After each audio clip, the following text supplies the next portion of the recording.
The next morning, the mushers decided to hold a dog race to find out who would be on Steele's team. There was antitoxin being delivered to Nanana, and Steele wanted to lead his team.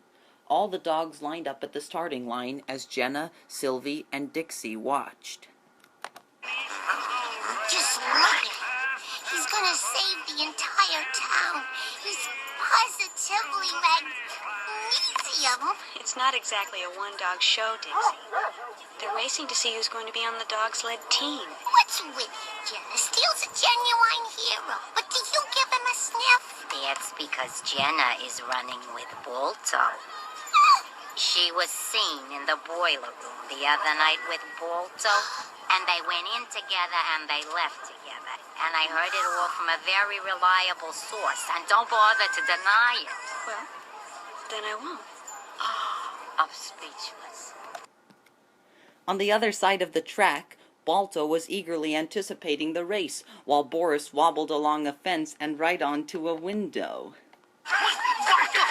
Racing is a spectator sport that requires very little preparation.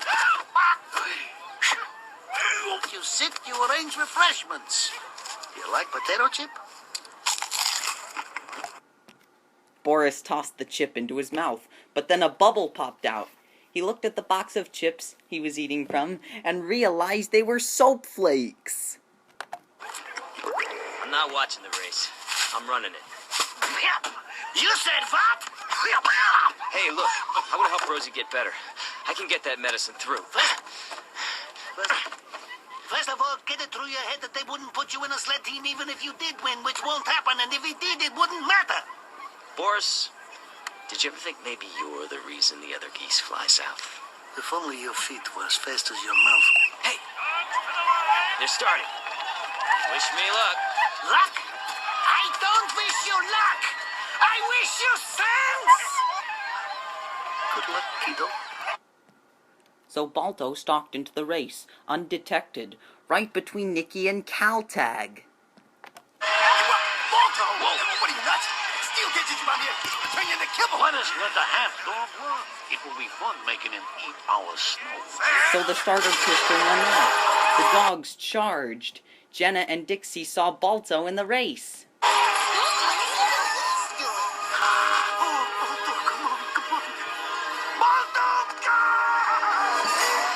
When the dogs passed a frozen water hole, Caltag kicked Balto right onto it. That's a foul! Where's the referee, you blind? But Balto wouldn't give up.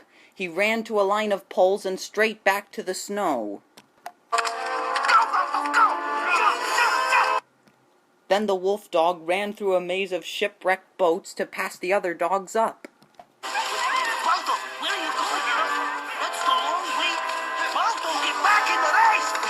Then he jumped right in front of the lead of the race, and Nicky stopped suddenly and landed face down in a pile of snow. Finally, Balto reached the finish line.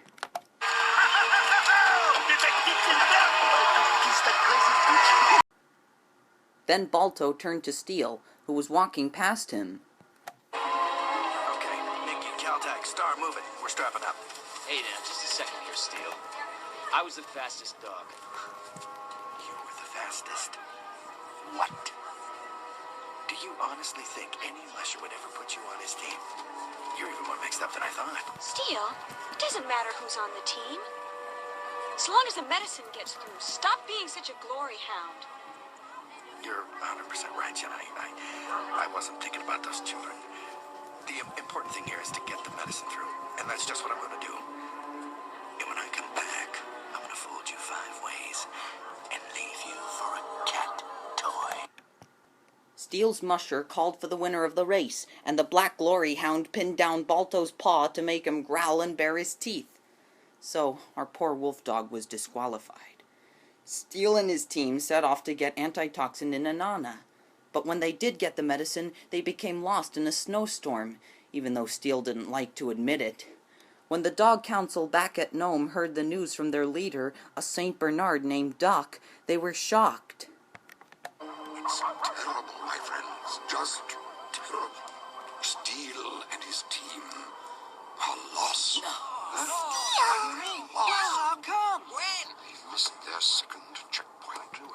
send another team?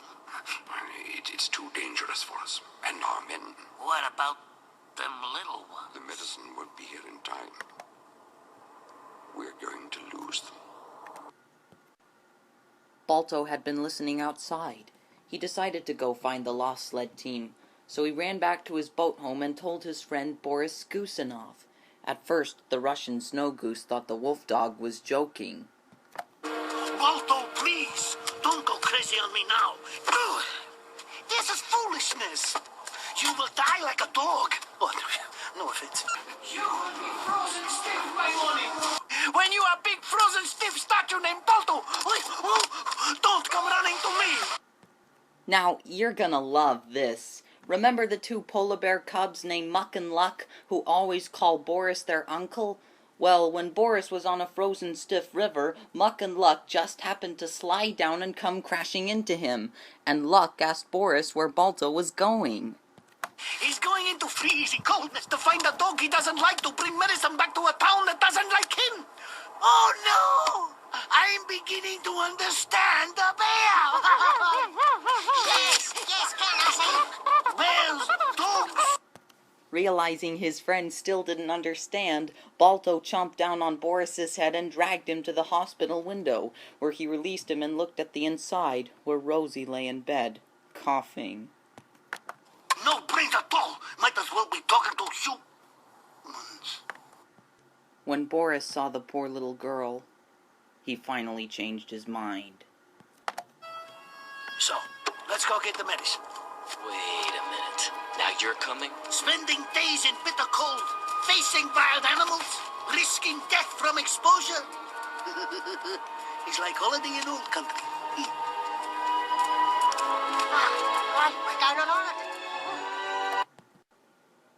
Hours later, the wolf dog, the Russian goose, and the polar bear cubs were in the forest. Along the way, Balto scratched the bark off a tree trunk. Good, Balto! You took on the roughest, toughest, meanest tree in the forest. And you won. Yes. I'm marking the trail. Huh? He's marking our trail. It's very clever. And here I've been dropping breadcrumbs. Seconds passed, minutes passed, and hours passed. Balto kept scratching tree trunks all the while to lead the team back to Nome. Soon, he caught the smell of... Steel. I spy with my little eye something beginning with S.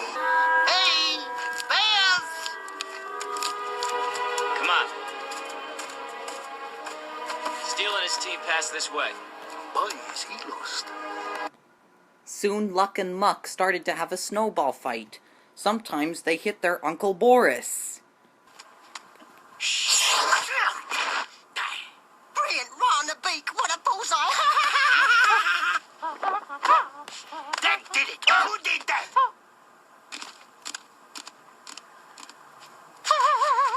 It was him. Balto thought he heard a strange sound. He looked around and saw only trees. I think we should keep moving. Is that your answer to all problems? Motion?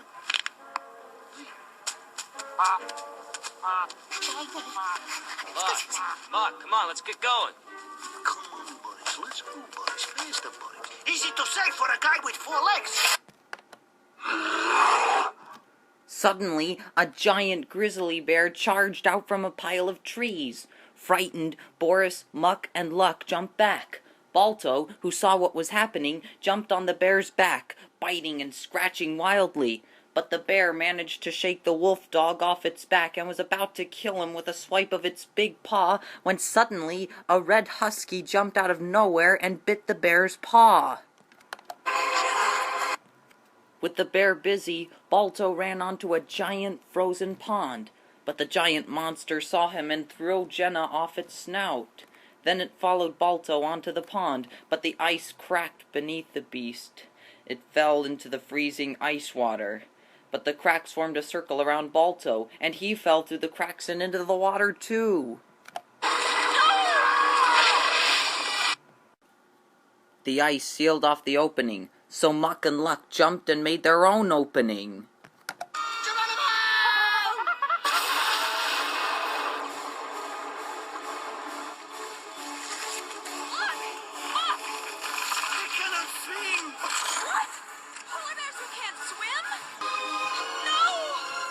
Jenna and Boris looked everywhere for the two polar bear cubs.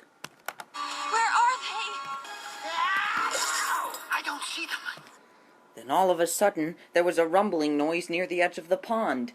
Out of the frozen ice crashed Luck and Muck, carrying an unconscious, waterlogged Balto with them. Overjoyed, Jenna and Boris raced toward them. Boris made it minutes before Jenna, just as Balto was opening his eyes. Balto! I was so scared. I got people bumps. Boris. I know you think this trip is crazy, but I'm glad you came. Who else should you bring on the wild goose chase but the goose, huh? Balto was still cold, so Jenna lay down on him to keep him warm. Look, a message came through. We have to take the mountain trail. But if we take Eagle Pass, it'll save us half the day. It's blocked. Mountain trail is dangerous, but we can do it. I'm beginning to see there isn't anything you can't do. I'm seeing a few things too, and it's making the ice melt.